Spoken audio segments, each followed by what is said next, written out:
Picture this. You're a mild-mannered nobody, stuck in a dead-end job, daydreaming about being a suave, world-saving spy. Sounds familiar, right? Well, in White Cargo, 1973, David Jason plays Albert Toddey, a man who stumbles into a bizarre, bumbling world of espionage, strip clubs, and white slavery, except he's about as competent as a goldfish with vertigo. This is one of those movies that thinks it's a spy thriller, but is actually a slapstick comedy wrapped in a crime caper. And let me tell you, it's got everything.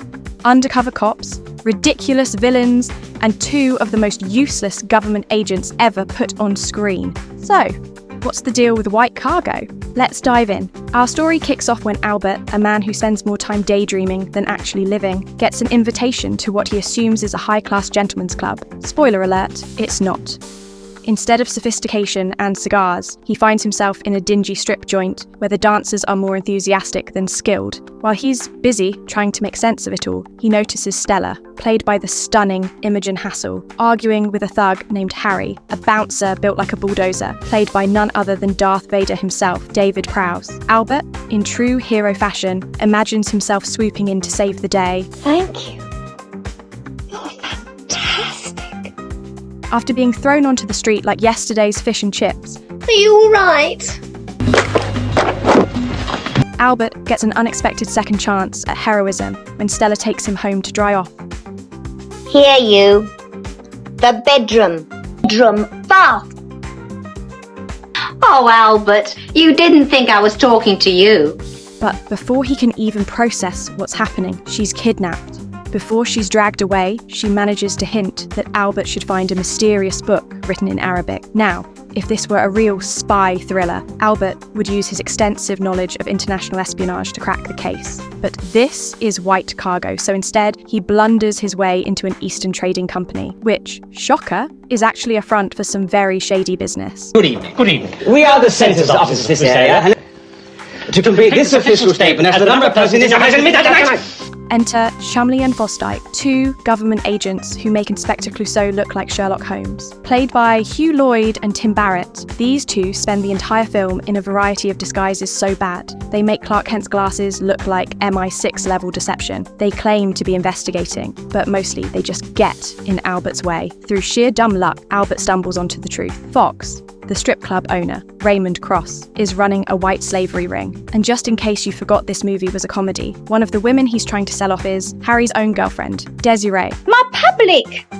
Oh, my career. Played by Sue Bond, whose entire role seems to be look distressed in glamorous outfits. Now, this is where the film really leans into its own madness. Albert sneaks into the villain's country house through, wait for it, an open French window. His plan? Use a poker to free the captives and defeat the bad guys. His reality? He can't find a poker, so he settles for a tire iron. And in case you think he suddenly turns into James Bond, no, his plan immediately fails, and he gets chained up with Stella. Don't you understand? We've all been sold as entertainers. Meanwhile, Chumley and Fosdyke infiltrate the house by pretending to be census takers. Yes, really. And leave after noticing something strange. Everyone they talk to has the name of a famous film star. If you're thinking, that's a weird choice for a cover story, you're absolutely right. But somehow, it works. The grand finale takes place in a dockyard warehouse, where Albert's big hero moment finally arrives. And, in true Albert fashion, he dreams up a brilliant rescue plan involving pulleys and crates. Come here!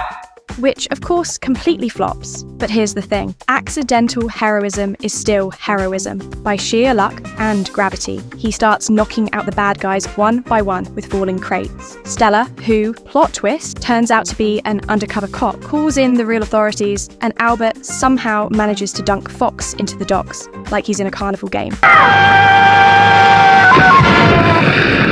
So, after all this chaos, does Albert finally get the respect he deserves? Sort of. He's given a position of responsibility at New Scotland Yard as a doorman. Hey, it's a step up from being a clueless bystander. Now, let's talk performances. David Jason, better known for Only Fools and Horses, is the beating heart of this movie. His charm, comedic timing, and ability to make even the most absurd situations believable carry the film. Imogen Hassall plays the straight woman to his antics, proving she's got both the looks and the presence to hold her own. And David Prowse, well, let's just say he's got the physical intimidation down pat. Filmed in the UK with some locations that definitely try to look exotic, but really don't. White Cargo didn't exactly set the box office on fire. Critics weren't kind either. Most dismissed it as a forgettable, clunky attempt at a comedy thriller.